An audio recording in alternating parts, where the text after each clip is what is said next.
Welcome to another Word of Torah with Rod Bryant and Moshe Abrams. We're really happy to see you come here each week, join us in this premiere every Monday morning at 10 a.m.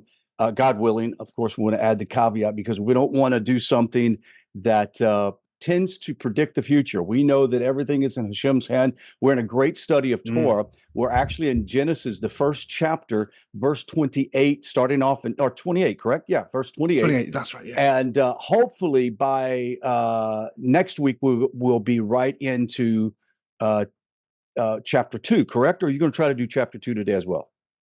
I think this video will finish up in chapter 1. Okay. And then the next video we'll move into 2. Brilliant. Okay.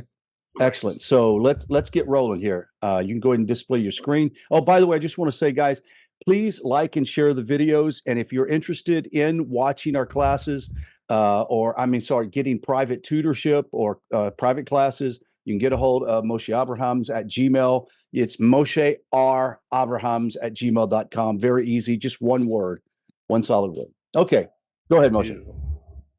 So we were talking about something very exciting last week. We were talking about the creation of mankind. You know, we're in the 6th day of creation right now, and you know, Hashem saves the best till last. In comes humans. Pretty happy with that. But there was this weird aspect of it when it came to the gender. You know, God was saying, "We will make Adam b'tzelmenu, in our image, kidmunot, kidmotenu, in our likeness." And then, you know, then there's a mention of, and so he made him in his image, and it's singular, masculine or neutral. And then he says, male and female, he made them. Yeah. And that was kind of a weird idea, because it's like, well, which is it? Has he made a man, or has he made a man and a woman? And there's something slightly different going on here, because you'll see today that the Torah keeps on referring to Adam as them from this point onwards. Now, that doesn't mean anything squiffy and political and modern. What it means is that just like when God made light, he made light and said it was good, and then divided it into light and darkness. And actually, this is a very common pattern. You know, when God was making the earth, he made the water, divided it, the water above and the water below, and then divided the water below into land and sea. And so God introduces an idea, gives it rules, and then defines it, and then names it, and then at the end of that says it's good. So we're going to see that pattern here today. So right after God has made this person, you know, rules different to ours, but he's going to introduce those rules.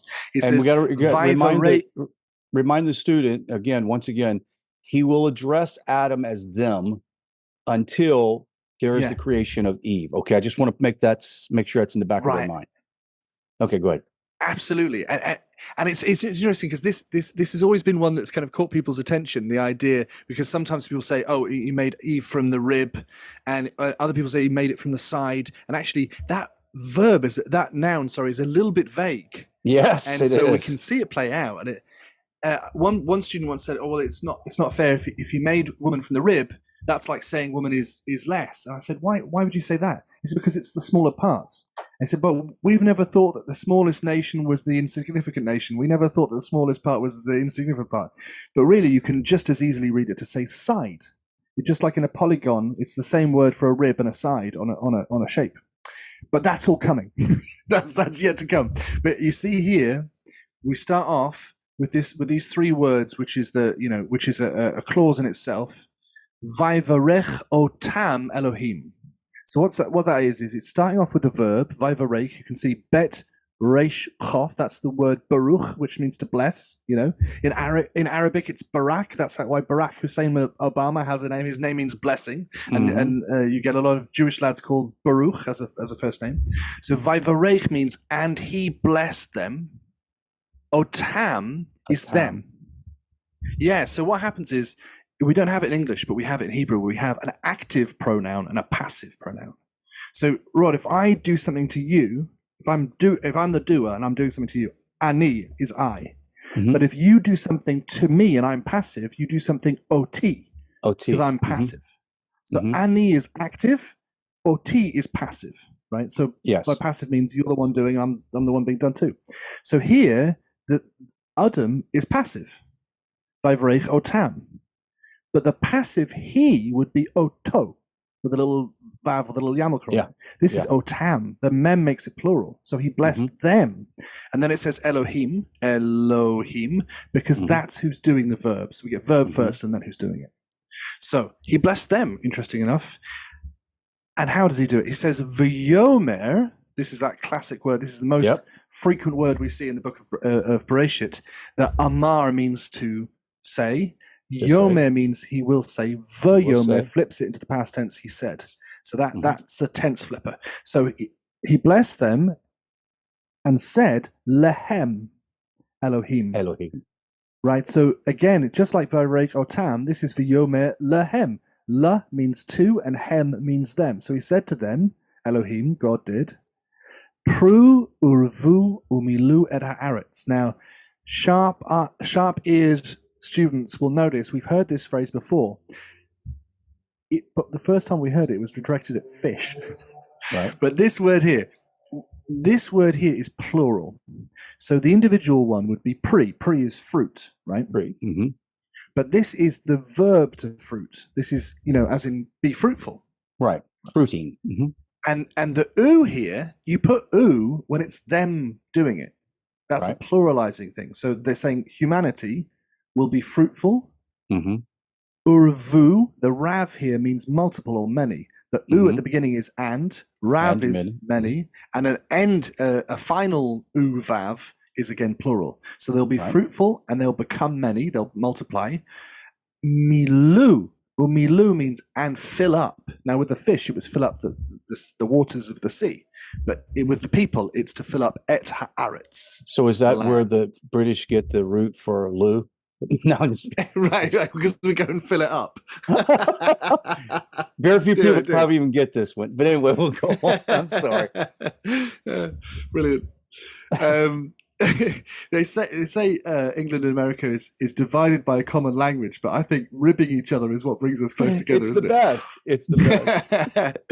So then we get this verb here. This is really unusual. So you don't really need to memorize this word. I think this only comes up a couple of times in the whole of the Chumash. This is kavash, right? And kavash is to subdue. And you're thinking, who are they subduing? They're going to be fruitful and multiply and subdue something. But actually, we saw this earlier. It says kiv shuha. Ha is feminine, so they're going to dominate something. Urdu, you notice how the pattern was pru, urvu, milu, urdu. So again, this is plural. This is saying they will do this. And yurad, this word here is going to become really important in the Parsha of Noach. The yurad is the opposite of aliyah. Mm-hmm. So aliyah is to ascend. Yeruda is to descend. So they're going to dominate and descend, as in come down on top of. What are they going to do it to? Well, they're going to do it big dat hayam. The great big dat hayam. A dag is a fish. All right, so the dag bit in the middle is fish. The bet is the same word as a house. A bait or a bait is a house.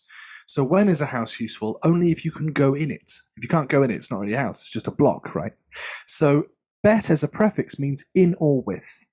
In this case, it's with the fish. And this taf here, if you had ot, like a vav and a taf, or just a cholam and a taf, that's feminine plural. But this is at with a taf here. I've made it pink to make it stand out. But this is an of taf. So big dat means with the fish of hayam, of the sea.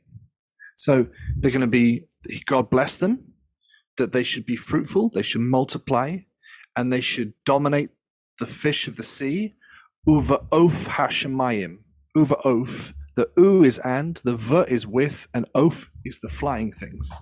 Modern Israelis say chicken, but actually back in those days there weren't any chickens in that region. And oaf comes from the verb to fly. So uva oaf hashemayim doesn't mean the heavenly chickens. It means the flying things of the sky, right? Let me ask a quick question, or I want to go back. Let's go back to. But the big dat, the dog, big dog. The tav at the end is what gives it the past tense, as you're saying. No, this is what was the tav at the end again? So there's two ways to do. No, that's what I meant. Of. Yeah. It always means of when it's at the end.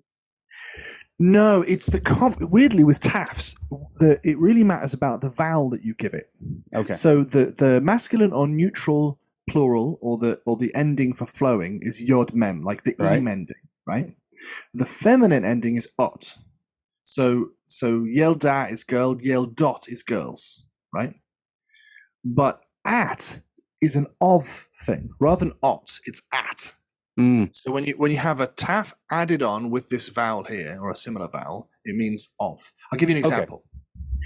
Okay. The translation for a ladybird in Hebrew is super weird, right? It's Parat Moshe Rabbeinu, which means Moses, our teacher's cow.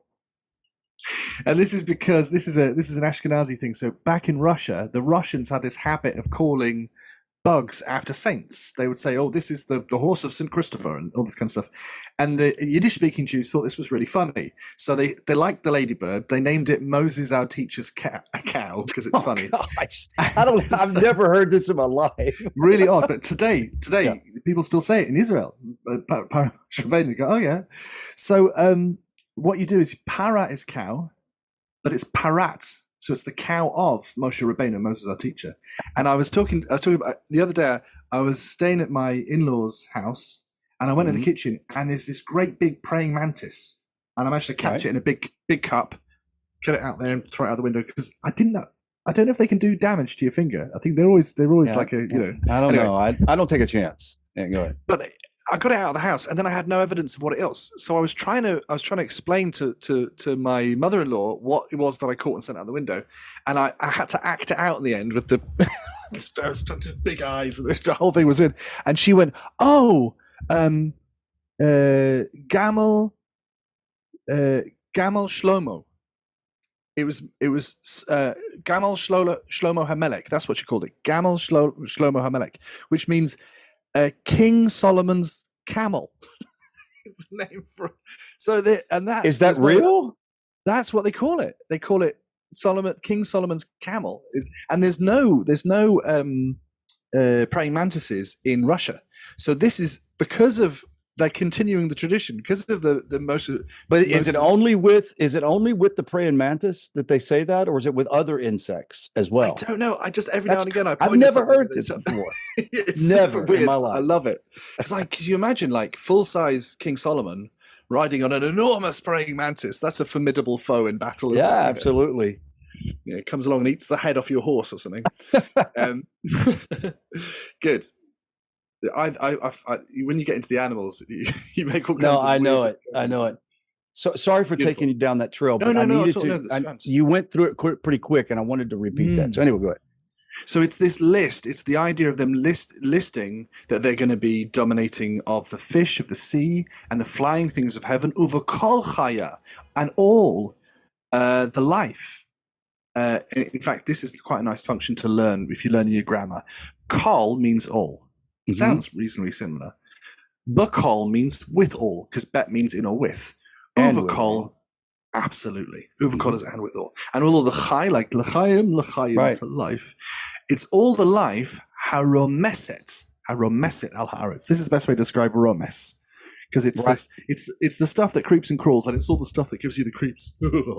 Right. So it's all the life, all the fish of the sea, the birds of the heaven, and the life that crawls on the earth, which is really all land life. Right. So they can dominate all these things, which means they're kind of being brought in as middle management from the running the planet. You know, right? Hashem is the boss. The Kadosh Baruch Hu, the Blessed One, the Holy One, blessed be He, is the owner of the business, and we're being brought in to manage things. Right. So it's an interesting idea as the first intercession. We've kind of been brought into the family business, right?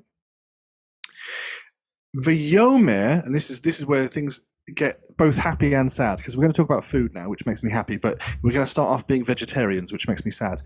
Yes. Did that for 22 years. Very happy that just had a burger a minute ago. V'yomer Elohim. God said, we get the verb first and then who stood it? Hine. Now, very important point for all our Hebraicists. This is how this is pronounced. Hine means behold, right? You can't just say, behold, a light has come to you. Hine. That's it. You got to get your I'll make sure to put reverb when you say that. That'll be amazing. Yes, please. The microphone's wobbling. Right. Really interesting word, actually. That's going to come up as some really important points, because hine just means behold, but hineni means behold I. And loads of the really important, significant moments in the Torah, whether a dad calls his son, or whether a priest calls his protege, or whether God calls Abraham, and back and forward, all these important interactions where there's a big gap in authority. Hineni. Right. No, this is the word. So look, if you find an instance of Hineni, you can put it in Sefaria, search it, bring up all the times of Hineni, and you are, these are all the really key plot points. Okay, so yeah, God says, I just did that. That's amazing. Yes, it's good fun, isn't it? Yeah, you can navigate the Chumash by Hinenis and get a what do they call it in America? Cliff notes. Yes, yeah? Cliff notes. Yeah, beautiful. Right. So God says, behold, natati lechem et kol Esav. Right. Now, first of all, natati, there's a weak letter missing out of here. There's 2 weak letters in Hebrew. There's a nun and a hey, and this one is missing a nun off the bottom. So the verb is natan, which is to give. Anyone called Nathaniel means God's gift. Nathanael means the gift from God, right? It's the name of my eldest son. Well, yeah. I hope, Oh, he is a gift. It's the gift that keeps on giving. Good man. Yes. Yeah. Beautiful. Natati, the taf yod at the end, I've made that blue because if you put that on the end of a verb, it means I did it in the past. It's a past tense, I did. Right? So if I say natati, I gave. If I say natata, you gave. Right? Mm-hmm. Or natant would be the feminine. So natati, I gave. So God's given something. He's saying I've already assigned you something. But it doesn't say laka. Laka would be to you, masculine or neutral, singular. It says lachem. Lachem. Mm-hmm.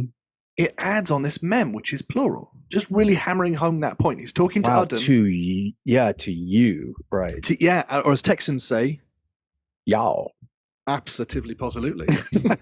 Verified by the Bible. Y'all is a proper word. That's right. Just let all of you Northerners know that God spoke a good Southern. Don't question it. If it's good enough for Hashem, it's good enough for you. That's right. V'yom Elohim. Behold, natati lechem, I've given to y'all et kol Esav. Esav is the sprouty things. We had previously when we were learning about sprouts and trees, God said, v'teitze et haaretz desha Esav. The earth will put out sprouting grasses. And it also in that same verse said zorea zera, which is seeds that seed. It's like seeding seeds. So these seeding seeds and these grassy grasses are being given to Adam. It's zorea zera, that seeds asher, that al panei kol haaretz. Okay, so al from aliyah means on. Aliyah means to ascend, and al means on. On the face, yeah.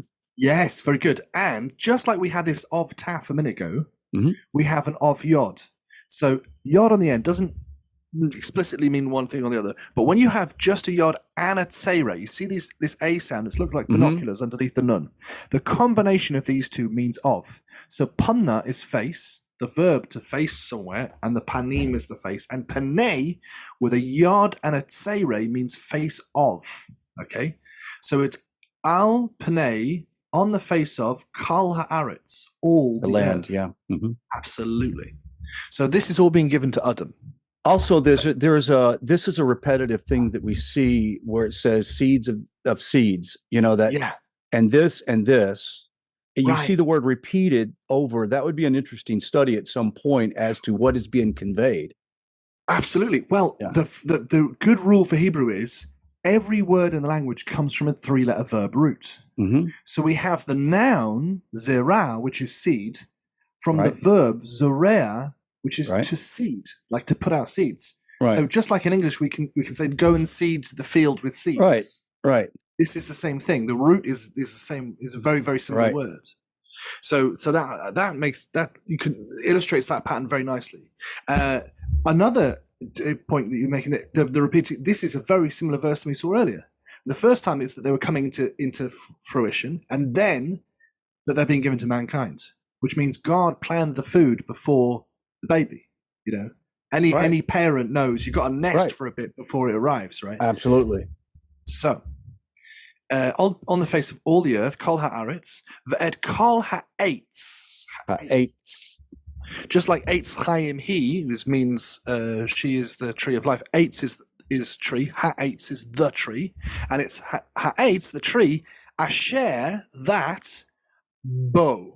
Now, we have a parsha of bo, but it's bet aleph, and that means to come. But this is a prefix, bet means in or with, and a suffix, this vav with a little yamucha on top, the little deacon's vav, that means him or it, right? So it's the tree that has in it bo.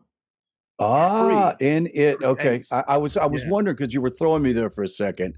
Yeah. It's always, bow, right? And then all of a sudden, okay.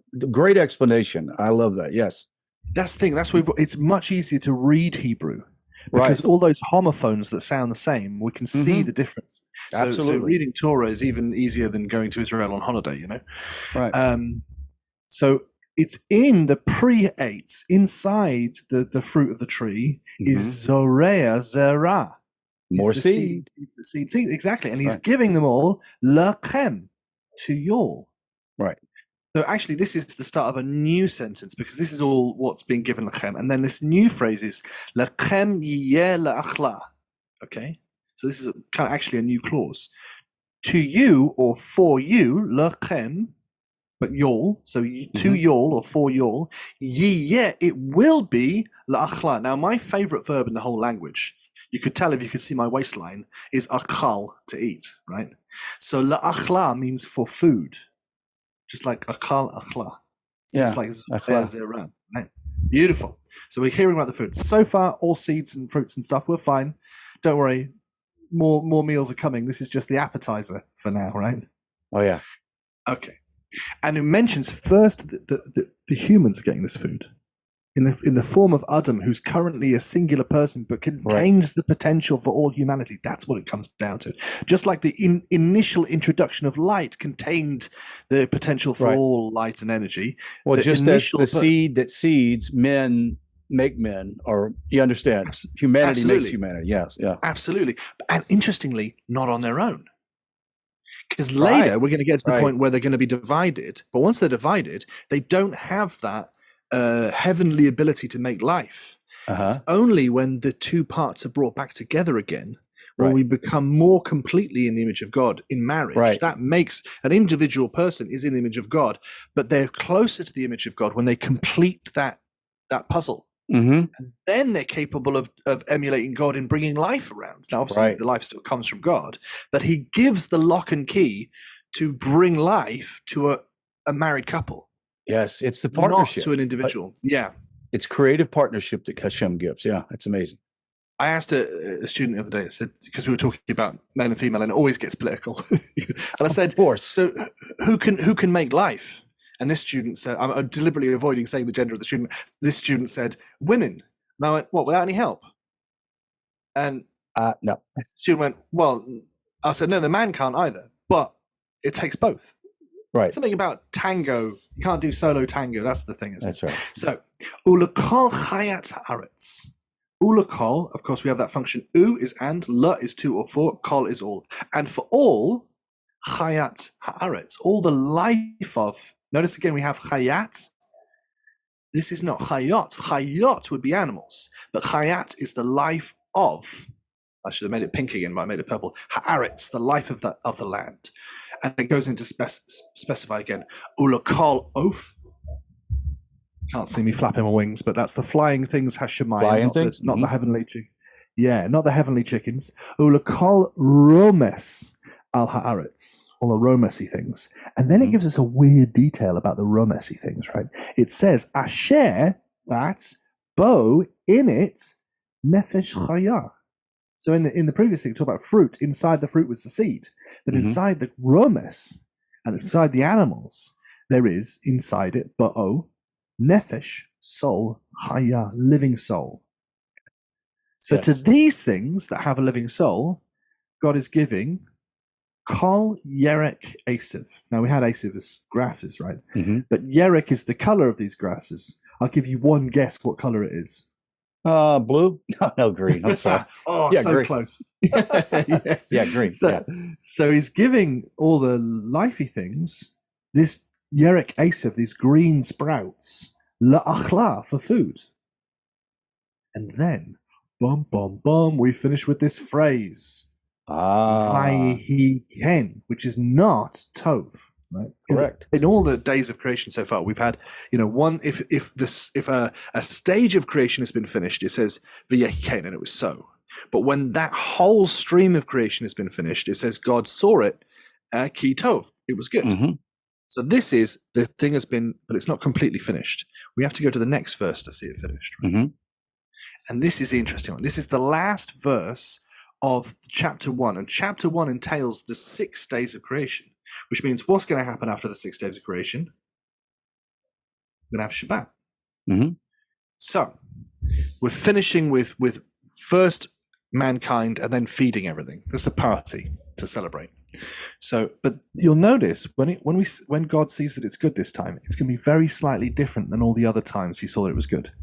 Because each time he finished a process and saw that it was good last time, he was finishing one process and seeing that it was good. This is finishing all of the 6 processes of creation. So it says here, in the top it says, Vayar. So there's a missing hey off the end of here, and that's because hey is one of the 2 weak letters. One of them is nun and the other one is hey, and they can slip away and go missing. So the root here is ro'eh, to see. Right? But the yod means he or it will see, and the vayar means he saw, right? Or it saw. Right. And you get the verb, and then who's doing it? Elohim. So vayar Elohim means God saw. What did he see? Et points to what he saw. That's the object marker. He saw et kol, all, asher, that, asa. Now, asa is the verb to make or do. It's the general dog's body, do all the different things verb, but it means make or do, right? Very vague. But this is the pa'al, right? This is the absolute root of the word. It hasn't had any vowel changes, hadn't had any extra letters. And in its absolute form, weirdly, we start off third person, past tense, masculine or neutral. That's the simplest version of a verb. So this doesn't just mean did, it means he did. Or he made. So it's implying that God's the one who's making, which we already knew. V'ya Elohim et kol asher asa. And God saw all that he made. Not just today, but the whole lot. Vahine. Behold. Vahine. It says this time, it says Tov Ma'od. Very good. Yeah. Right, exactly. Not just good, very good. It's gone up a level because he's saying good about this process and very good about the whole process, and especially mankind, because I really like them, right? So then we get this phrase: V'yehi erev, v'yehi vocha, yom hashishi, the 6th day. So we had Yom Echad, day 1, Yom Sheni, Yom Shlishi, Yom Revi'i, Yom Chamishi, and we're finishing with Yom Shishi. And actually, some people watching will say this phrase, V'yehi erev v'yehi vocha Yom Shishi, on a Friday night. Right. Yes. Yeah. Part of the bracha on the Kiddush of Shabbat. So that's, for me, it's escalating in excitedness. Because to start with, we were dealing with the absolute basics of existence. Right. And then, so we were doing with what was there, what was God, bringing things out of. And it was this kind of unfettered, unlimited, undefined infiniteness. And then he starts chopping things up. And then he brings in light, like the Big Bang, the introduction of energy. And then he starts introducing physics and saying, well, physically speaking, light and darkness aren't one thing now. They're 2 separate things. All of these things which we take for granted because we never experienced anything else. But from God's perspective, he had to introduce those rules. The laws of physics came at the initial, a physicist would say that the laws of physics didn't exist before the Big Bang. Even time didn't, right? And we say, our boss made it. He made it. He's in charge of it. Absolutely. So with that being said, I find it interesting that just in one chapter, we've taken the Torah, actually the words, the letters of the Torah, the Hebrew, and each one of them has lit up almost like the bouncing ball on the old cartoons for children's songs. You remember that? Right? It's like the little bouncing ball of information that comes out of that. It's incredible. And this is just one chapter. We've seen the introductions of physics, time and space, water, plants, seeds. This is amazing. Wait till we get into the human aspect Right. study. It's just, Yeah. so let's give a preview of starting in chapter 2. Like what can we expect for next week? So the next couple of chapters, because just like you said, we've got these kind of sections first to introduce the earth, and then we get to people. And the first people, we start introducing the basic laws of what it means to be a person, even. Right. Right. And then you'll get into the story of Noah, and you'll be introducing what it means to be peoples and societies. And then after that, we zoom in on a particular family. And we say this particular guy showed exceptional qualities, and his wife showed exceptional qualities, and we're going to follow their story. And then it starts going down into family, and what does family mean, and what does it mean to be a son and a daughter, and it's like it just keeps escalating, and that's all just the Book of Bereshit. We don't even get into anything explicitly Jewish until it's a gray area in the family of Abraham. When you get into Shemot, when we get to Shemot, it's like a national history. Right. So I feel like in a way it's zooming in, and in another way it's zooming out. It's kind of doing both at the same time in terms of detail. Right. And it's just so much fun. But no, it is. It is. One little sneak peek. I was first introduced to this idea by the absolutely awesome human that is Rabbi David Foreman. Is you spot when you read through Noah the opposite process of we've just watched in Bereshit. As things have been created, you see the same. You see so many references to things that happen in this chapter of Bereshit that we've just finished. In the reverse, when God kind of closes down, almost like a dismantling of that previous construct. I've never heard this. This will be good. This will be really good. It's good fun. Okay. Yeah, sorry. So I have a parting dead joke for you. Oh, great. Okay. How do pirates know that they're actually pirates? I don't know. They think, therefore they are. Anyway, let's pass on. That wasn't very nice. I'll have some more in the future. Yeah, I'll be in the Catskills next week. No, in the Catskills. That's a big Jewish comedy area of upstate New York. Yeah, that was like when you get a chance, just type in Jewish comedy of the Catskills. All the old, like that's where comedy was sort of birthed, stand up. Oh yeah, you got to check it out. So anyway, we'll see. That's to lay the groundwork for us, obviously. Exactly. Yeah. Well, first of all, they don't realize that we're here, because if they did, none of them would have any popularity anymore. So you got the guys that listen to this realize, hey, we've got two top comedians here doing a Hebrew class. So anyway, look, next week is going to be chapter 2. You guys hang on and tell all of your friends to subscribe and like, and do us a favor. Click on the little button there that says reminders, like a little bell. So every time that we put up a podcast on this, you'll get a notification, and it'll show you when it premieres and everything. So we'll see you then next week. Shalom, shalom. Lietraut. Lietraut.